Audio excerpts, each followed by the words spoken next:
అని అక్కడి నుంచి బొట్టమని పంపించేస్తాడు. దేవ అయితే తర్వాత ఇక బయటే అలా నుంచొని ఉంటుంది. మిథున భోజనం చేస్తూ ఉంటాడు సత్యమూర్తి. అలా భోజనం చేసేటప్పుడు గుమ్మం బయట ఉన్న మిథుననే తలుచుకుంటూ ఉంటాడు. అలా తలుచుకుంటూ భోజనం చేయకుండా పైకి లెగవబోతూ ఉన్న సత్యంతో శారద అయితే అంటూ ఉంటుంది, ఏంటండి ఇదంతా? ఆ అమ్మాయి అలా బయట నుంచుంది, మనమేమో లోపల ఇలా భోజనం చేస్తున్నాము. పాపం ఆ అమ్మాయికి భోజనం అన్నా పెడతానండి, ప్రాణం ఒప్పడం లేదు అని అంటూ ఉంటుంది.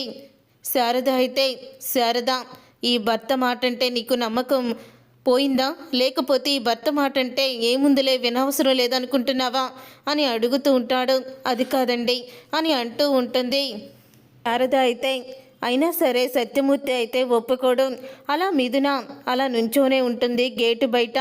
అలా నుంచున్నప్పుడు కొంతమంది రౌడీలు అయితే అక్కడికి వస్తారు. శారద కిటికీలోంచి చూస్తూ అలా భయపడిపోతూనే ఉంటుంది.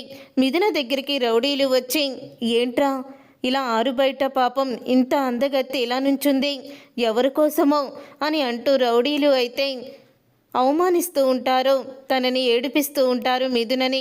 అప్పుడు ఇక మిథున ఏమీ మాట్లాడకుండా మౌనంగా ఉంటుంది. ఇంతలో అటు నుంచి ఒక పిల్లాడు వెళ్తూ ఉంటే, రే ఆగరా, ఈ అమ్మాయి గురించి నీకు తెలుసారా అని అంటూ ఉంటే, తెలుసన్నా, దేవా ఉన్నాడు కదా, దేవా తన మెడలో తాళి కట్టి తనని పెళ్లి చేసుకున్నాడట. అది బలవంతంగా కట్టిన తాళైనా సరే నేను అతనితోనే ఉంటాను, అతను తాళి కట్టాడు కాబట్టి నేను అతని ఇంట్లోనే ఉంటానని వచ్చేసిందన్నా అని అంటూ ఉంటాడు ఆ పిల్లాడు అయితే. అప్పుడే ఇక రౌడీ అయితే, అవునా, తాళి కడితే ఎవరి దగ్గరికైనా వెళ్ళిపోతావా నువ్వు అని అంటూ ఉంటే, ఇంతలో పోలీసులు వ్యాను శబ్దం అయితే వినపడుతుంది. దాంతో అక్కడి నుంచి రౌడీలు అయితే వెళ్ళిపోతారు. అలా రౌడీలు వెళ్ళిపోయిన తరువాత ఇక పోలీసులు వస్తారు. పోలీసులతో పాటు మిథున అన్నయ్య కూడా వస్తాడు. ఇక మిథున అన్నయ్య వచ్చి మిథునతో అంటూ ఉంటాడు, ఏంటమ్మా నీకు ఈ కర్మ, ఎందుకు నువ్వు ఇలా చేస్తున్నావో, ఇలా ఎవరింటి బయట నువ్వు వాళ్ళ ఇంట్లోకి నిన్ను రమ్మంటారని అలా గుమ్మం దగ్గర నుంచొని ఉన్నావో, నీకేం తక్కువ, మంచి ఆ కుటుంబం ఉంది, వేల కోట్ల ఆస్తులు ఉన్నాయి, అలాంటి నువ్వు ఈరోజు అనా కానీ ఈ కుటుంబం ముందు చేతులు కట్టుకొని వాళ్ళు లోపలికి పిలుస్తారని దీనంగా చూస్తూ ఉంటే ఈ అన్నయ్య తట్టుకోలేకపోతున్నాడు అని అంటూ ఉంటాడు మిథున. అన్నయ్య అయితే అప్పుడు ఇక మిథున అయితే, చావైనా బ్రతికైనా నేను ఈ ఇంట్లోనే అన్నయ్య అని అంటూ ఉంటుంది మిథున. ఎందుకు ఇలా మొండిదానిలా ప్రవర్తిస్తున్నావో, రా వెళ్దాం ఇంటికి అని అంటూ ఉంటే, లేదన్నయ్య నేను ఆ ఇంటికి రాను, ఆ ఇంటికి నేను వచ్చేది నా భర్తతోనే, నా భర్తని అల్లుడిగా ఒప్పుకున్నప్పుడే నేను ఆ ఇంట్లోకి అడుగు పెడతాను, అప్పుడు వరకు నేను ఆ ఇంట్లోకి అడుగు కూడా పెట్టను అని మిథున అయితే చెప్పేస్తుంది. దాంతో మిథున అన్నయ్యకి కోపం వచ్చి, నీ కర్మ, నీ తలరాత ఎలా రాసుంటే అలా జరుగుతుంది, నిన్ను నేను మార్చలేకపోతున్నాను, ఇలా నిన్ను చూడలేకపోతున్నాను, అక్కడ నాన్న నీ గురించి ఎంత బాధపడుతున్నారో కుమిలిపోతున్నారో నాకు తెలుసు, చిన్నప్పటి నుంచి నువ్వంటే ప్రాణంగా పెంచుకున్న నాన్న సడన్గా నువ్వు ఇలా చేసేసరికి నాన్న తట్టుకోలేకపోతున్నారు అంటూ ఉంటాడు మిథున. అన్నయ్య అయితే, నాన్నకి చెప్పు అన్నయ్య, నేను ఇక్కడ బాగానే ఉన్నానని చెప్పు అని మిథున అంటూ ఉంటుంది. దాంతో ఇక అడిగి మిథున వాళ్ళ అన్నయ్య కూడా వెళ్ళిపోతాడు. ఇక రాత్రంతా ఇక మిథున చలిలో అక్కడే నుంచొని ఉంటుంది. అలా నుంచొని ఉండగా ఇంతలో ఇక మళ్ళీ రౌడీలు అయితే వస్తారు.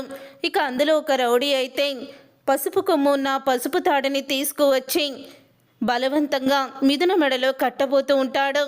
నువ్వు తాళి కడితే ఎవరి దగ్గరికైనా నీ అంతటి నువ్వే వచ్చేస్తావంట కదా, వాడు కట్టాడు కానీ వాడు నిన్ను తీసుకువెళ్ళడం లేదు, కానీ నేను అలా కాదు, నీ మెడలో తాళి కట్టి నిన్ను నా దగ్గరే ఉంచుకుంటాను అని అంటూ ఉంటాడు రౌడీ. ఆ మాటలు విని మిథున షాక్ అయిపోతూ ఉంటుంది. ఏం మాట్లాడుతున్నావురా నువ్వు అంటూ ఇక చంప పగలగొడుతుంది రౌడీని. అప్పుడే ఇక రౌడీకి ఇంకా కోపం వచ్చి మిథున మెడలో తాళి కట్టబోతూ ఉండగా అప్పుడే బయటికి వాకిలి తుడవడానికి వచ్చిన దేవ అమ్మ అది చూసి శారద అది చూసి రే అంటూ ఇక రౌడీ దగ్గరికి వస్తుంది. రౌడీ దగ్గరికి వచ్చి రౌడీని చంప పగలగొట్టి నా కోడలి మెడలోనే తాళి కడతావరా నువ్వు అంటూ ఇక శారద అయితే అంటూ ఉంటే మిథున చాలా ఆనందపడుతూ ఉంటుంది. ఇక రౌడీ అయితే ఏంటే ముసలిదానా నువ్వు నాకు అడ్డుపడతావా అని అంటూ ఉంటే ఆ మాట విని దేవా అయితే అక్కడికి వస్తాడు. ఇక దేవా రావడంతో శారద అయితే నా కొడుకు వచ్చాడ్రా, నా కోడలి మీద చెయ్యి వేస్తే ఊరుకుంటాడనుకుంటున్నావా, చంపేస్తాడు అని అంటూ ఉంటుంది శారద.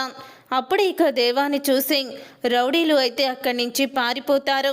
ఇక రౌడీలు పారిపోవడంతో అప్పుడే ఇక దేవా మిథున వైపుకు తిరిగి ఏయ్ ఏంటి నువ్వు అసలు ఏమనుకుంటున్నావు, నిన్ను చీ అన్నా చా అన్నా ఇంట్లోకి రావద్దన్నా నీకు వినిపించడం లేదా, వెళ్ళిపో ఇక్కడి నుంచి అని అంటూ ఉంటే అప్పుడే ఇక మిథున అయితే నా మెడలో తాళి కట్టావు నువ్వే నాకు ఇక అన్నీ కూడా, అందుకని నీ ఇంటి ముందు నుంచున్నాను అని అంటూ ఉంటుంది మిథున అయితే.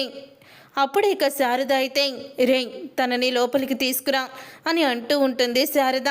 అది కాదమ్మా తీసుకురారా చెప్తాను అని అంటూ లోపలికి తీసుకురమ్మంటుంది శారద. అయితే దేవాని మిథునని చెయ్యి పట్టుకొని అప్పుడే చెయ్యి పట్టుకొని మిథునని లోపలికి తీసుకువెళ్తాడు దేవా. అసలు మీరిద్దరూ నా ఇంట్లోకి ఎందుకు వచ్చారు అని వాళ్ళిద్దరిని చూసి సత్యం షాక్ అయిపోతూ గట్టిగా గొడవ పడుతూ ఉంటాడు కోపంగా. అప్పుడు ఇక దేవా అయితే నేను ఇంటి కొడుకుని, తను నా భార్య, ఇంట్లోకి వచ్చే అర్హత మా ఇద్దరికీ కూడా ఉంది. నా భార్య రేపటి నుంచి కాదు ఇప్పటి నుంచి ఈ క్షణం నుంచి ఇక్కడే ఉంటుంది, అది కూడా నా భార్యగా ఇంటి కోడలుగా అని అంటూ ఉంటాడు దేవా. అయితే ఆ మాట విని సత్యం షాక్ అయిపోతూ ఉంటాడు. పక్కనే ఉన్న కాంతం తన భర్త ఇద్దరూ కూడా అలా షాక్ అయిపోయి చూస్తూ ఉండిపోతారు. చూసారుగా ఫ్రెండ్స్, రాబోయే కథలో ఖచ్చితంగా ఇలాగే జరగబోతుంది. మరి ఇలాగే జరగాలని మీరైతే కోరుకుంటున్నారా?